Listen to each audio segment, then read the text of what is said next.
বাবা, কাঠমোল্লারা পীর মুরিদির নানা বিষয় নিয়ে এমন ভাবে প্রশ্ন করে যে আমি উত্তর দিতে পারি না, তাদের কথায় বিভ্রান্ত হয়ে যাই।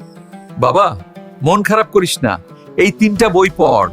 পীর মুরিদির সকল প্রশ্নের সঠিক উত্তর পেয়ে যাবি এই বইগুলিতে। গুরু তার শিষ্যকে যে 3টা বইয়ের কথা বললো, সেই 3টা বই। এই 3টা বই প্রতিটা গুরু ভক্তের বাড়িতে, লাইব্রেরিতে থাকা আবশ্যক, থাকতেই হবে। এবং থাকাটা আমি মনে করি ফরজ।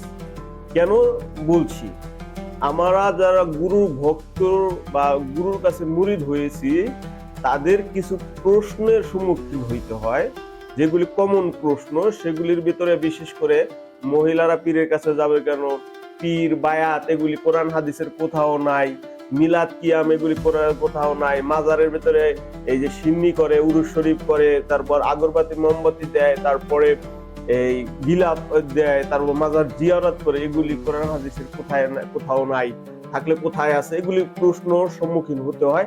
আমারও হতে হয়। আপনি যদি কোনো ভক্ত হয়ে থাকেন বা আউলিয়াদের ভালোবেসে থাকেন বা কোনো জায়গায় মুরিদ হতে হন, আপনার ওই প্রশ্নগুলির সম্মুখীন হইতে হয়।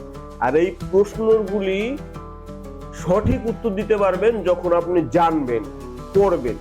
আপনি ওয়াজে শুনেছেন বা আপনার গুরুর কাছে শুনেছেন বা আপনার দরবারে অনেকের কাছে শুনেছেন, কিন্তু সেগুলি কিন্তু মনে থাকে না। পড়াটা যেরকম মনে থাকে, কিন্তু এই যে শোনাটা কিন্তু মনে থাকে না। এই জন্য সকল গুরু ভক্ত পীর আউলিয়ার বাড়িতে এই 3টা বই অবশ্যই অবশ্যই অবশ্যই রাখবেন। আমার থেকে নেন বা অন্য জায়গা থেকে নেন, রাখবেন।